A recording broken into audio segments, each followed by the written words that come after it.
Alors, comme je suis sur une base de données démo, je peux avoir 10 applications pour les essayer. Donc, j'ai désinstallé une application pour pouvoir installer l'application point de vente pour vous la montrer. Donc, j'ai désinstallé l'application feuille de temps. Maintenant, je vais aller pour installer point de vente.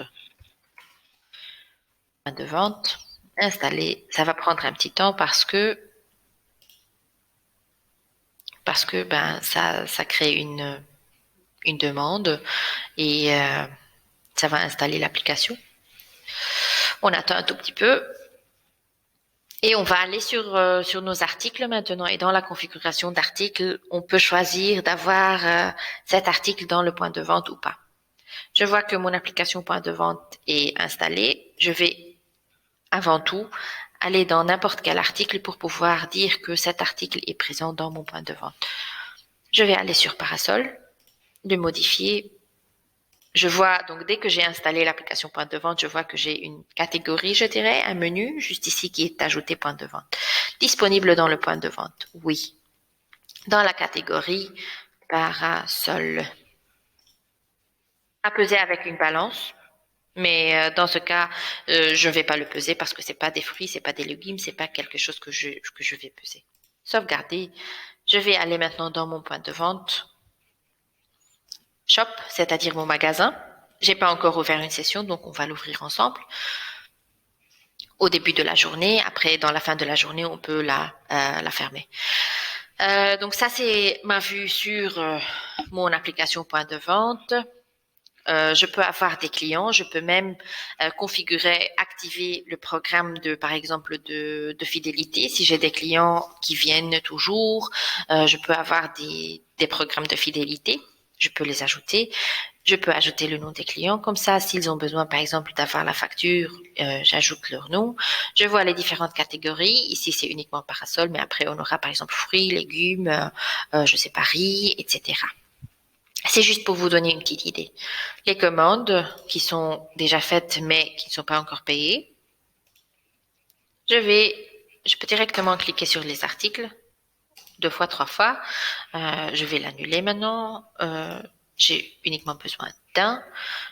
Alors ici, je clique sur 2 par exemple. J'ai besoin de 2 parasols.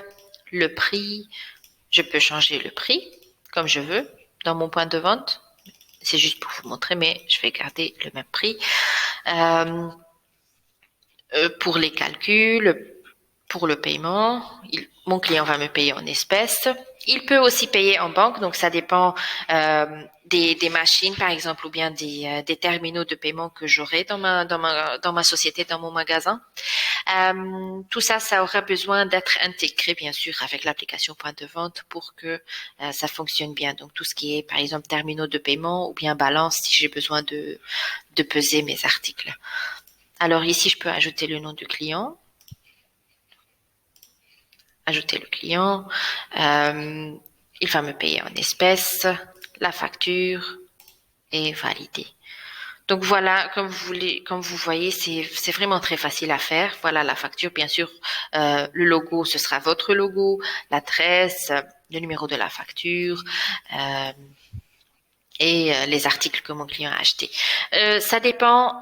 Aussi, si vous voulez imprimer les factures, vous auriez besoin de faire l'intégration de l'imprimante aussi, donc l'imprimante de tickets. Je peux de même l'envoyer par mail. Ici, par exemple, nous, on l'envoie par mail à nos clients.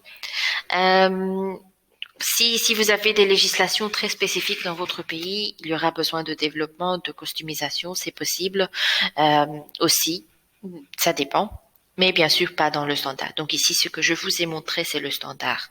Il y a des choses qui ne sont pas activées, qui peuvent être trouvées dans les configurations, mais tout ce qui est personnalisé, par exemple les législations du pays, ça aurait besoin de développement. Voilà, n'hésitez pas de m'envoyer vos questions si vous avez des questions. On pourra faire une autre démo si besoin, bien sûr. Mais donc ça, c'était juste pour vous donner une petite idée de ce que on peut faire rapidement. Bien sûr, il y a beaucoup de choses derrière ça. Je vous invite à faire des tests ou bien sûr demo.odoo.com comme on voit ici, demo.odoo.com ou bien sûr odoo.com et cliquez ici sur